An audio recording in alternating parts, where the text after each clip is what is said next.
Señor, reconocemos que verdaderamente nuestra vida todavía expresa pecado, expresa necesidad, expresa problemas, Señor. Reconocemos que por causa de la condición en la que estamos, necesitamos al Mesías, necesitamos al ungido, necesitamos el Evangelio que tú habías prometido desde Génesis, y que cuando, Señor, tú nos des el Evangelio todos los días, porque nos lo das, Señor, todos los días, el maná, nosotros no lo rechacemos, podamos ser llevados a creer, podamos verdaderamente desear, como dice tu palabra, como niños recién nacidos de la leche espiritual. Que nosotros verdaderamente, Señor, podamos anhelar encontrarnos contigo. Reconocemos que el pecado que está en nosotros nos imposibilita, Señor, no nos permite poder creer en el Evangelio. Es lo que nos impide estar contigo, es lo que nos impide poder encontrarnos contigo. Pero tu palabra, Señor, dice que tú ya solucionaste el problema fundamental, que ya no existe para todo aquel que puede creer en Jesús como el Cristo, que aquel que puede creer puede encontrarse contigo. Señor, que nosotros podamos ser llevados a creer, que podamos ser llevados a la fe correcta, a la fe de poder creer en Jesús como el Cristo, para que nosotros al creerlo podamos vivirlo, podamos experimentarlo, podamos realmente vivir lo que tu iglesia primitiva, ser testigos verdaderamente, porque tu Espíritu Santo, Señor, es lo único que nos puede revelar a Cristo, es lo único que nos puede dar testimonio verdaderamente de que Jesús es el Cristo. Por eso es que te necesitamos, Dios, te necesitamos, porque reconocemos nuestra incapacidad, reconocemos, Señor, que nosotros estamos muertos en delitos y pecados y que necesitamos de tu gracia, necesitamos de tu intervención, que nosotros, Señor, no podemos hacer nada por nosotros mismos, que necesitamos verdaderamente de Dios, que nos puedas llevar, Señor, a la convicción de que lo único que necesitamos es negarnos a nosotros mismos, tomar nuestra cruz, Señor, para poder servirte. Que podamos realmente vivir de esta manera todos los días, Señor, creyendo verdaderamente, permaneciendo verdaderamente en el Evangelio, echando raíces profundas, Señor. Gracias, Padre, por lo que tú nos estás dando. Gracias porque en tu misericordia y en tu gracia tú nos estás direccionando. Tú, Señor, nos estás llevando verdaderamente a la fe correcta. Gracias, Padre, por la vida del pastor, por la vida de cada familia aquí representada. Gracias, Señor, por los que están y por los que faltan por llegar, Señor. Gracias te damos en esta hora, en el nombre de Jesús, que es el Cristo.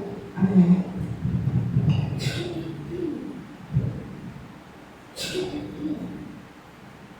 Muy bien, hermanos, pues hemos estado viendo, ¿verdad?, a través de todo el Antiguo Testamento, ¿sí?, que el Antiguo Testamento no tenía otra razón, ¿verdad?, sino solamente poder mostrarnos, ¿sí?, al Cristo, al Mesías que había de venir, ¿verdad?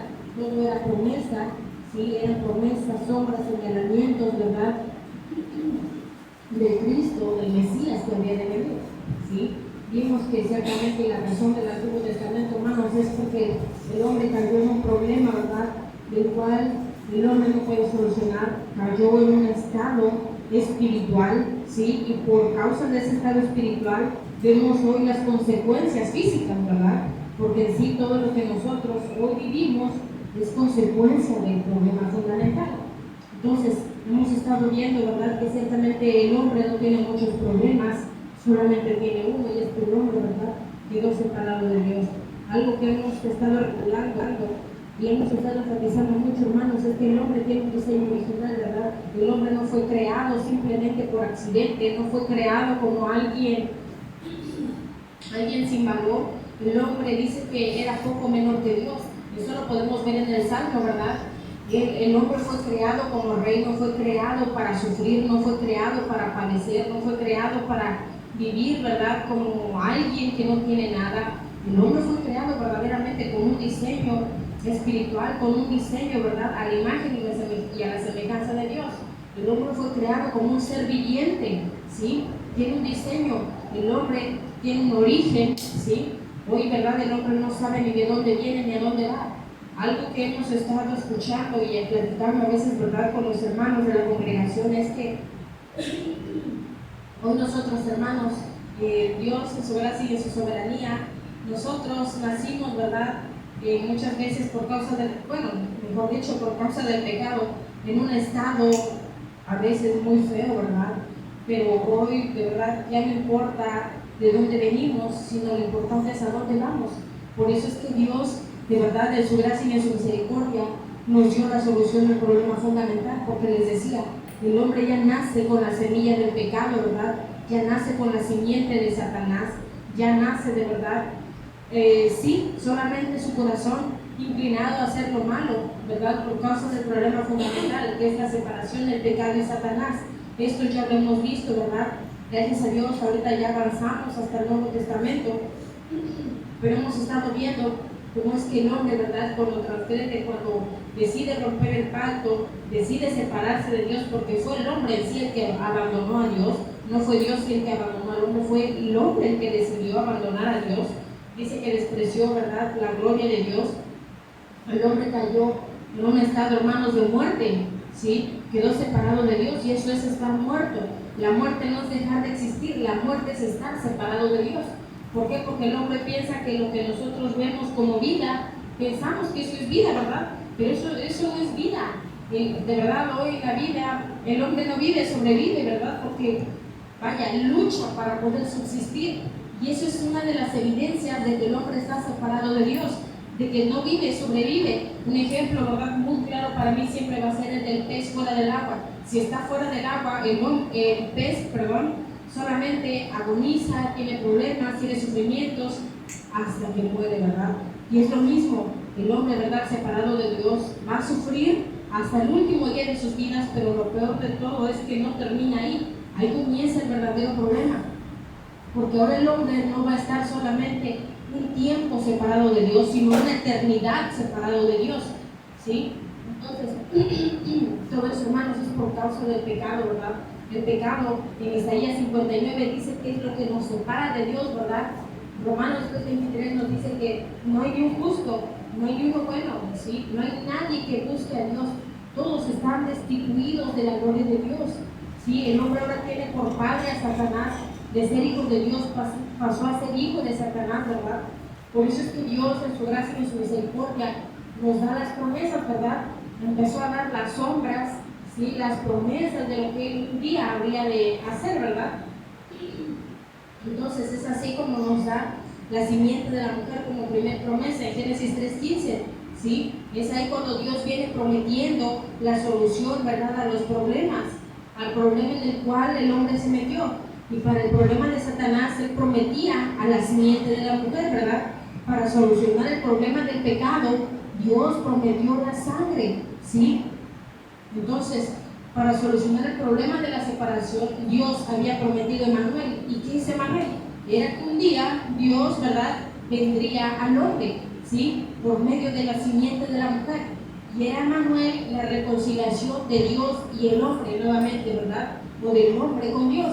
Entonces, para esto, hermanos, también habían ungidos, ¿verdad? Y todo esto era sombra, ¿sí? Era sombra de que algún día, ¿verdad?, vendría el verdadero profeta, el verdadero sacerdote y el verdadero rey.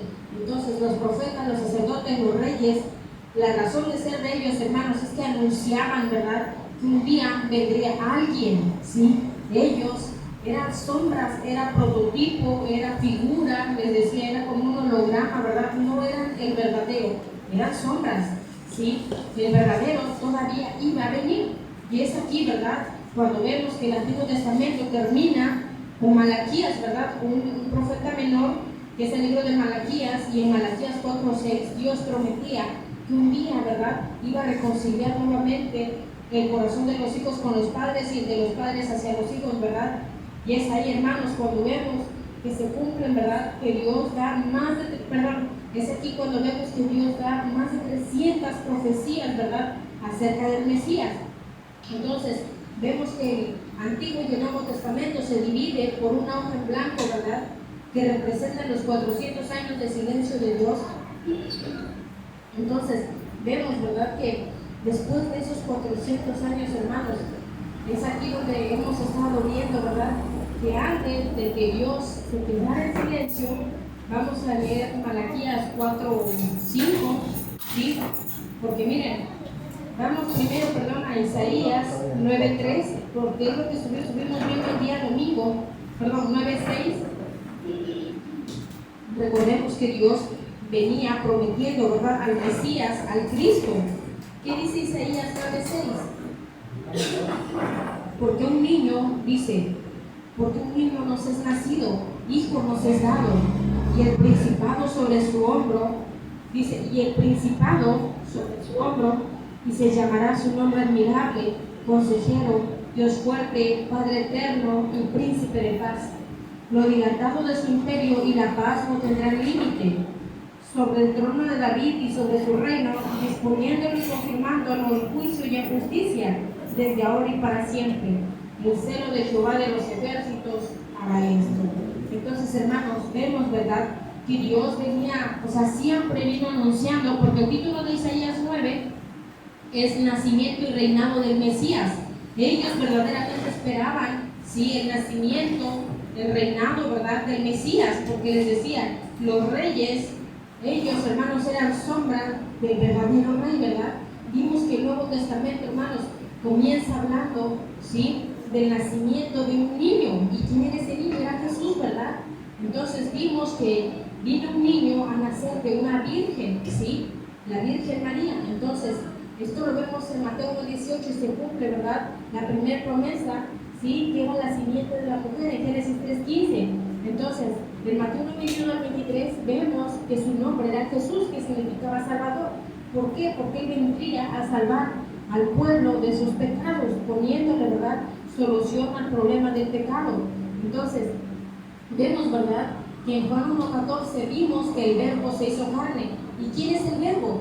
Dice que el verbo era Dios y el verbo estaba con Dios. Entonces el verbo es Dios mismo, ¿verdad? Vino a hacerse carne, hermanos. El verbo que es Dios se hizo carne. Por eso es que Juan, ¿verdad?, habla de su divinidad. Juan se enfoca a hablarnos en Jesús como Dios, ¿verdad? Porque el verbo se hizo carne. ¿Y qué es esto? Es Dios viniendo al hombre, ¿verdad? Es Dios el que vino al hombre. Entonces, les decía, estamos viendo en Isaías, ¿sí?, que se nos había prometido un niño, ¿verdad? Y ese niño, hermanos, no iba a ser alguien de simiente de pecado, no. Ese niño era Dios mismo, ¿sí? Aquí vemos su divinidad, dice, y se llamará su nombre admirable, consejero, Dios fuerte, ¿sí? Entonces, en las Escrituras, ¿verdad?, nos muestra que el Mesías habría de ser Dios mismo. Entonces, hermanos, en Juan 1:19, vamos a leer Juan 1:19, porque miren, dice Juan 1:19, testimonio de Juan el Bautista, ¿verdad? Hemos estado viendo que todo el Nuevo Testamento, hermanos, va a enseñarnos, ¿verdad?, va a enfatizar quién era, en quién se centraba o quién apuntaba todas las promesas, ¿verdad? Entonces, dice Juan 1:19, tiene como título el testimonio de Juan el Bautista, ¿sí? Dice, este es el testimonio de Juan, cuando los judíos enviaron de Jerusalén sacerdotes y levitas para que le preguntasen, ¿tú quién eres? Confesó y no negó, sino confesó, yo no soy el Cristo. Y le preguntaron, ¿qué pues? ¿Eres tú Elías? Dijo, no soy. ¿Eres tú el profeta? Y respondió, no. Miren, dice, y le preguntaron, ¿eres tú Elías? Dijo, no soy. ¿Eres tú el profeta? Y respondió, no. Le dijeron, pues, ¿quién eres? Para que demos respuesta a los que nos enviaron. ¿Qué dices de ti mismo?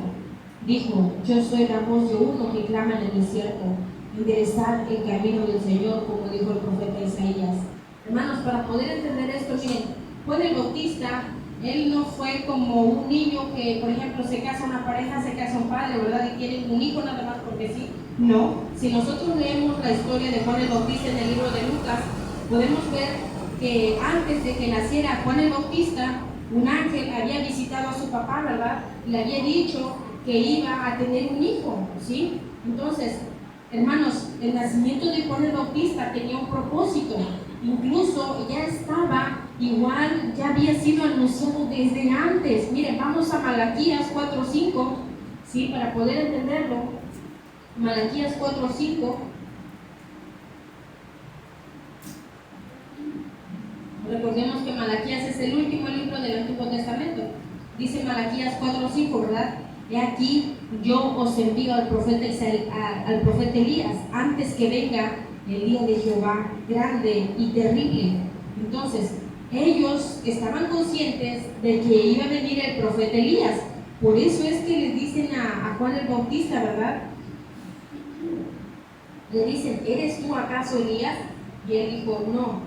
Dice, ¿tú quién eres? Confesó y no negó, sino confesó, yo no soy el Cristo. En el 21 dice, y le preguntaron, ¿qué pues? ¿Eres tú Elías? Dijo, no, no soy.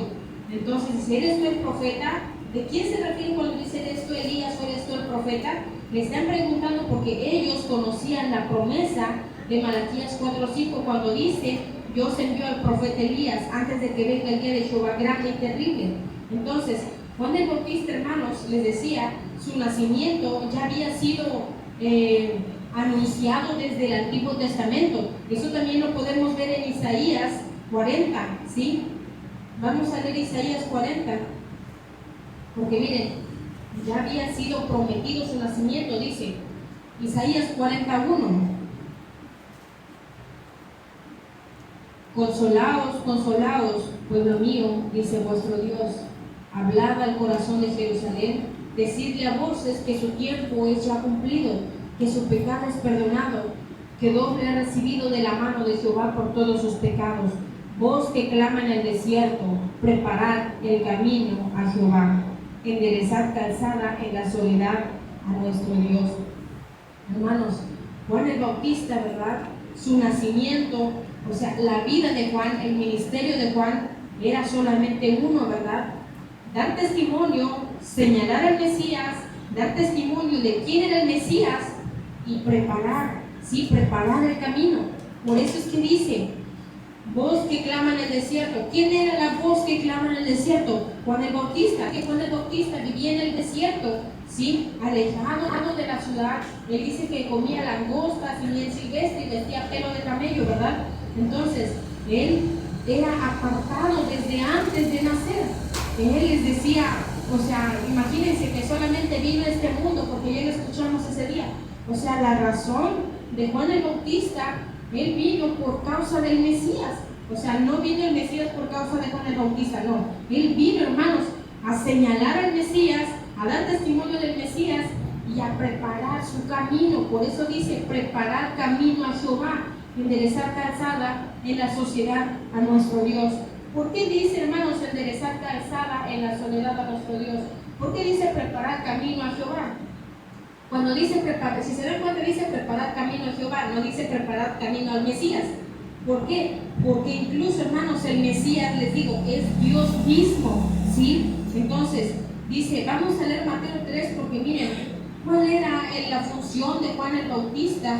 Sí, porque les digo, él no tenía muchas funciones, no es como que tenía que hacer muchas cosas, él solamente vino a una cosa, miren, a preparar, a enderezar.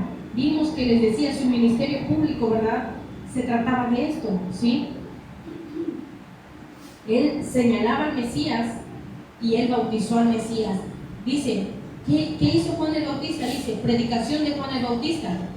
En aquellos días vino Juan el Bautista predicando en el desierto de Judea y diciendo, arrepentíos porque el reino de los cielos se ha acercado. Miren, leyendo el libro de Lucas les decía, si nosotros leemos su historia, dice que cuando su mamá estaba embarazada de él, dice que su mamá fue llena del Espíritu Santo y el bebé dice que brincaba de alegría.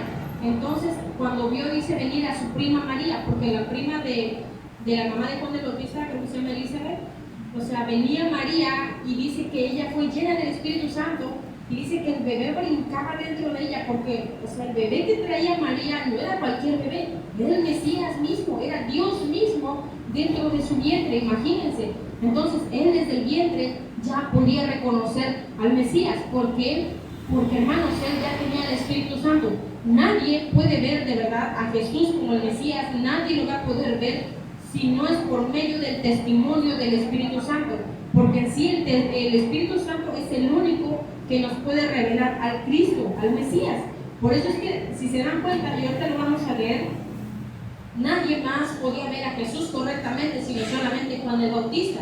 Dice, arrepentidos porque el reino de los cielos se ha acercado. Juan el Bautista sabía que el Mesías había llegado, que ya estaba en la tierra, ¿sí? Por eso les dice, arrepiéntanse, ¿sí? Dice, pues este es aquel de quien habló el profeta Isaías, cuando dijo, voz del que clama en el desierto, preparad el camino del Señor, enderezad sus sendas. O sea, preparar el camino. O sea, miren, el pueblo de Israel, y ahorita lo vamos a leer, ellos tenían muy arraigadas sus leyes, sus costumbres, sus tradiciones, sus fiestas, ¿verdad? El día de reposo. Ellos pensaban, hermanos, y ahorita les digo, lo vamos a leer, tenían su confianza, su fe puesta en lo que hacían, ¿verdad? En sus obras, en su propia justicia. Por eso es que Juan el Bautista vino, hermanos, a que el pueblo de Israel pudiera ver que no se trataba de lo que ellos pudieran hacer, no se trataba de las fiestas, de la ley, de sus tradiciones, porque en sí, el Mesías, que es Dios mismo, el verdadero, la sustancia, no la sombra, o sea, ya no la promesa, sino el verdadero, o sea, Dios mismo había venido, había llegado a la tierra. Entonces, Juan el Bautista, imagínense la importancia de su ministerio, de verdad, cómo es que él tenía que hacer, de verdad, volverlos, porque recordemos que él fue el último profeta y una de las funciones, ¿verdad?, de los profetas era de que ellos tenían que mostrarles el camino al pueblo. Entonces, él estaba diciendo, ya no es por allá, es por acá, el camino es este. Ellos, hermanos, tenían dice, enderezar sus sendas. ¿Por qué dice enderezar sus sendas? Porque dice que ellos, hermanos, tenían un corazón torcido. El pueblo, hermanos, estaba torcido, estaba desviado. Y es que esa es la naturaleza del hombre por causa del pecado. El pecado, hermanos, siempre está desviando el corazón, ¿sí? Siempre está desviando al hombre. Pero en sí el desvío no está afuera, sino dentro. Porque les digo, dice enderezar sus sendas. Y Juan estaba vestido de pelo de camello y tenía un cinto de cuero alrededor de sus lomos, y su comida era langosta y miel silvestre. Y salía a Jerusalén y toda Judea y toda la provincia de alrededor del Jordán, y eran bautizados por él en el Jordán, confesando sus pecados. El bautizo de Juan el Bautista, hermanos, era con agua, ¿verdad? Era para arrepentimiento y para perdón de pecados. Dice, al ver que muchos de los fariseos y de los saduceos venían a su bautismo, les decía, generación de víboras, ¿quién nos enseñó a huir de la ira venidera? Hacer pues frutos dignos de arrepentimiento. Miren, ellos en sí venían a Juan el Bautista porque ellos no querían ser condenados, por decir así, porque Juan el Bautista, una de las características de él es que él era duro, no era alguien que se andaba ahí como que por las ramas, no, él era verdaderamente, no sé si decirlo de esta forma, legalista, por decirlo así, era duro, ¿sí? Confrontando con sus palabras, porque miren cómo les dice, generación de víboras, ¿quién nos enseñó a huir de la ira venidera? Dice que los fariseos y los saduceos venían a su bautismo. Hermanos, ellos, de verdad, no, ¿cómo les explico? Recordemos que los fariseos y los saduceos, ellos tenían apariencia de vivos y muchas veces, de verdad, solamente veían, por ejemplo, si ven que todo el mundo se está yendo a bautizar, pues hay que ir para que la gente no nos vaya a ver como mal, porque ellos conocían a Juan el Bautista y ellos sabían que el pueblo tenía a Juan el Bautista como profeta. Incluso cuando tientan a Jesús, ¿verdad? También ellos cuando Jesús, o sea, cuando lo iban a tentar, le dicen, si respondemos, la gente nos va a apedrear, pero si no respondemos, también, o sea, Jesús, o sea, se iba a dar cuenta que tenía la razón. Entonces, les digo, el poder contradecir a algún profeta, hermano, no era cualquier cosa. A ellos, les digo, tenían apariencia de vivos, pero recordemos que ellos estaban muertos. Entonces, ellos solamente iban porque querían huir de la ira venidera. Por eso Juan el Bautista les dice, ¿quién nos enseñó a huir de la ira venidera? A hacer pues frutos dignos de arrepentimiento.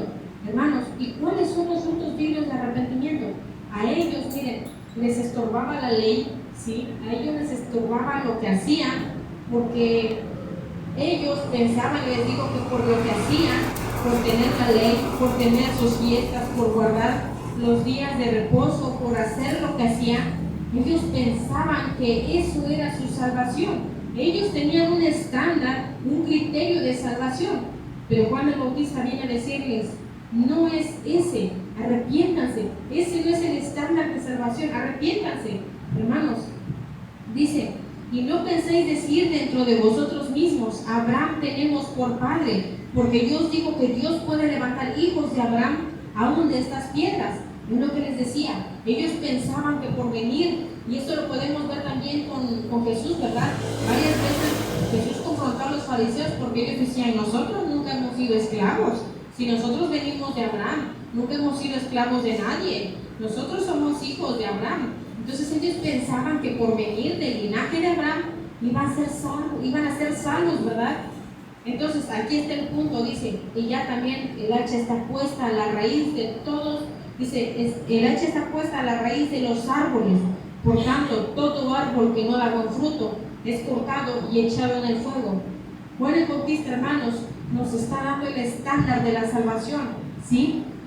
En Romanos 3:9, ¿verdad? Dice que no hay ni uno bueno. Vamos a leer Romanos 3:9, ¿sí?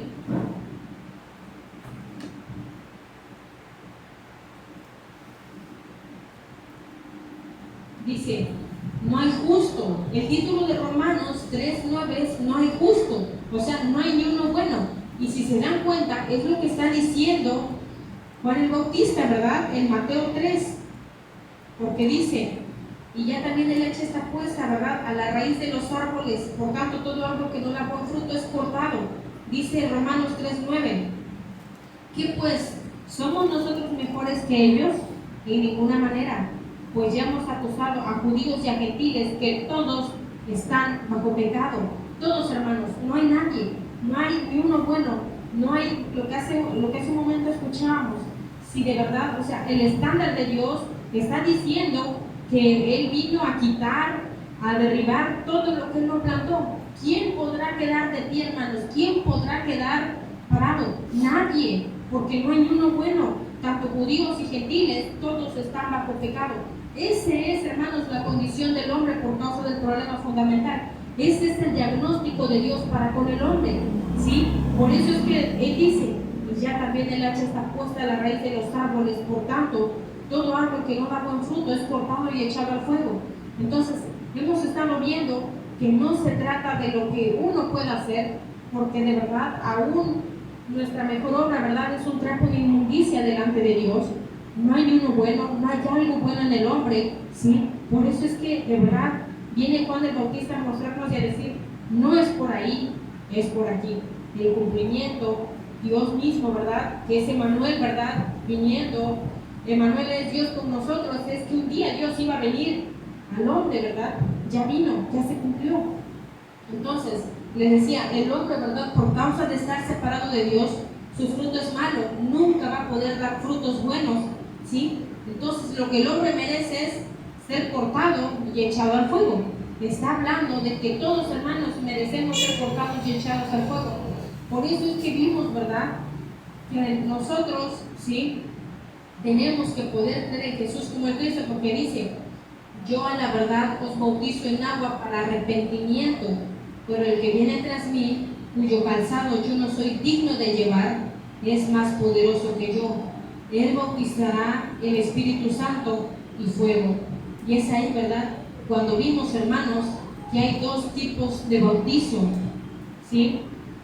El de Juan el Bautista les decía que es con agua, pero el que da el Mesías, el que venía detrás de Juan el Bautista, que era el Mesías, iba a bautizar con el Espíritu Santo, ¿verdad?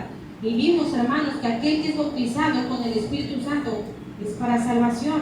Pero, hermanos, de verdad, miren, les digo, miren, pongamos, la ley, ¿verdad?, nos preservaba solamente hasta que el Mesías viniera. Una vez, sí, que el Mesías vino, la única forma de ser salvo es ya no por la ley, ya no por las fiestas, ya no por las obras, sino por medio de Él. Por eso es que en Juan 6, 28 y 29, y vamos a leerlo porque yo sé que ya nos lo sabemos, pero muchas veces de verdad como que nomás no queda claro. Dice en Juan 6, 28 y 29, dice, entonces le dijeron, ¿qué debemos hacer para poner en práctica las obras de Dios? O sea, si se dan cuenta, ellos siempre preguntando que querían poner en práctica las obras de Dios. Hermanos, el Evangelio no se practica, ¿sí? No es que nosotros vayamos a hacer obras para Dios, no. Jesús les dijo, dice, respondió Jesús y les dijo, esta es la obra de Dios, que creáis en Él, en el que Él ha enviado. Por eso es que Juan el Bautista decía, ya no es por allá, el Mesías ya llegó, crean en el que Él ha enviado. Por eso es que el ministerio de Juan el Bautista se basaba en preparar el camino, ¿verdad?, en señalar al Mesías para que ellos pudieran dejar su camino torcido y volver al Mesías. ¿Por qué, hermanos? Porque cuando nosotros podemos creer en Jesús correctamente, es ahí, ¿verdad?, cuando la fe, por gracia, de verdad, Dios nos da la gracia de poder creer, nos da la fe, y es la fe en sí la que nos permite recibir al Espíritu Santo, ¿sí? Es la fe la que nos permite recibir al Espíritu Santo, hermanos. Y la fe es poder creer que Jesús es el Cristo. Dice, porque dice, y Él los bautizará en Espíritu Santo. Entonces, cuando alguien puede creer en Jesús como el Cristo, recibe el Espíritu Santo, y ese que recibe el Espíritu Santo puede ver a Cristo correctamente. Y de hecho, les digo, porque el Espíritu Santo es el que da testimonio de que Él es el Mesías, de que Él es el Cristo. Pero, hermanos, los que son bautizados con fuego, ¿verdad?, son los que rechazan el Evangelio, porque vimos que los que, hermanos, los que tienen fe, los que pueden creer, ¿verdad?, y reciben el Espíritu Santo, son salvos por creer en el Evangelio, no por obras, sino por poder creer en el Evangelio. Y el creer el Evangelio es poder creer que Jesús es el Cristo. Pero, hermanos, el que rechaza el Evangelio, ¿verdad?, ese es, hermanos, dice que ese solamente lo va a bautizar en fuego, ¿verdad?, y eso es la condenación, ¿sí? Por eso es que no es algo sencillo, ¿verdad? No es algo que se pueda tomar a la ligera, les digo. O sea, Juan el Bautista, ¿sí? Y ahorita vamos a seguir leyendo porque les digo, dice el 12, su aventador está en su mano y limpiará su era, y recogerá su trigo en el granero y quemará la paja en fuego que nunca se apagará. Dice el 13, entonces Jesús vino de Galilea a Juan al Jordán para ser bautizado por él, mas Juan se le oponía, ¿sí? Dice, mas Juan se le oponía diciendo, yo necesito ser bautizado por ti y tú vienes a mí. Pero Jesús le respondió, deja ahora, porque así conviene que cumplamos toda justicia. Entonces le dejó. Y Jesús, después de que fue bautizado, subió del agua, y aquí que los cielos fueron abiertos, y vio al Espíritu de Dios que descendía como paloma y venía sobre él. Y hubo una voz de los cielos que decía, este es mi Hijo amado en quien tengo complacencia. Entonces, miren, vamos a leer Romanos 1:4 para poder entender un poquito esto. Romanos 1:4, porque miren, recordemos que cuando Jesús se bautizó, dice que los cielos fueron abiertos, descendió el Espíritu Santo sobre él como paloma, ¿verdad? Y se oyó una voz que decía, este es mi Hijo amado en quien tengo complacencia. Miren lo que dice Romanos 1:4, que fue declarado. ¿De quién está hablando? ¿Sí? Del Mesías, del Cristo, ¿verdad? Dice que fue declarado Hijo de Dios con poder, según el Espíritu de Santidad. Hermanos, ¿de quién está hablando aquí? Si nosotros leemos desde el 3, dice, acerca de nuestro Señor Jesucristo. Y cuando el apóstol Pablo está diciendo que Jesucristo, está uniendo Jesús es el Cristo, nada más que está comprimido, es Jesús, es el Cristo. Y vemos, ¿verdad? Dice que era del linaje de David según la carne, y el punto, hermanos, porque da testimonio tanto naturalmente como espiritualmente. Naturalmente, Jesús, ¿verdad?, venía de sangre, ¿verdad?, real, del linaje de David, sí, según la carne. Pero, hermanos, dice, o sea, de parte espiritual, dice que fue declarado Hijo de Dios con poder, según el Espíritu de Santidad. ¿Qué quiere decir, hermanos? Que el Mesías habría de ser bautizado con el Espíritu Santo. Recordemos que en el Antiguo Testamento se ungían a los profetas, a los sacerdotes y a los reyes con aceite. Hermanos, el verdadero profeta, el verdadero sacerdote y el verdadero rey no iba a ser ungido con aceite, sino con el Espíritu Santo. Y esto, hermanos, se cumple, es evidencia, ¿verdad?, de que Jesús es el Cristo. Porque, hermanos, la evidencia de que el Espíritu Santo vino sobre él y es porque él era santo, es porque él era de la simiente de Dios, ¿verdad? En él no había pecado. Nadie más podía recibir, hermanos, imagínense, ¿Cómo les explico? O sea, nadie, el Mesías tendría que ser santo, ¿verdad? Sin mancha, no ser concebido de pecado, ¿sí? Entonces les digo, Juan el Bautista, hermanos, daba testimonio de quién era el Mesías. El Espíritu Santo, cuando descendió sobre él, dio testimonio de que él era el Mesías, ¿sí? Pero el Padre, ¿sí? También da testimonio, ¿sí? Da testimonio del Hijo, da testimonio de que Jesús era el Mesías.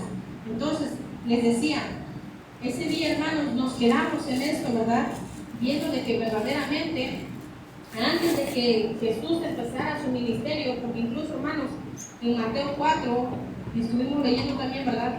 Cuando Jesús empieza su ministerio, antes de que él pudiera comenzar su ministerio, hubo uno antes que él, ¿verdad? Que se encargó de señalar, de direccionar al pueblo, ¿verdad? De sus sendas torcidas, de sus caminos torcidos, porque les digo, al hombre, ¿verdad? Muchas veces le parece que por lo que hace ya es salvo. Y eso es conforme a su estándar, porque realmente el estándar de Dios solamente es uno. Y es que nosotros podamos creer en el que Él ha enviado. O sea, no hay muchos estándares de salvación. Y miren, incluso les digo, la gente piensa, ¿verdad? Que por congregarse, que por orar, por ayunar, por leer la Biblia, por cantar, por tener un ministerio, o sea, ya es salvo. No, o sea, hermanos, la salvación de verdad solamente viene de Dios, ¿sí? Y el estándar es que nosotros podamos de verdad creer que Jesús es el Cristo, porque es ahí cuando de verdad, por medio de la fe, recibimos al Espíritu Santo, ¿verdad? Y vemos que el Espíritu Santo da testimonio de nuestra salvación, ¿sí? Es lo que dice que el Espíritu Santo le da testimonio a nuestro espíritu, ¿verdad? ¿Sí? Entonces les digo, no hay otro nombre en el cual el hombre pueda ser salvo, sino solamente, ¿verdad?, en el nombre de Jesús, quien es el Cristo. Eso lo dice en Hechos 4:12. Entonces, hermanos, les digo, es un resumen, ¿verdad?, un poquito de lo que hemos estado viendo, ¿sí?, de lo que vimos el día domingo. Entonces, pues es un poquito de lo que les puedo compartir, ¿sí? Entonces, dejo el lugar, ¿sí?, al pastor.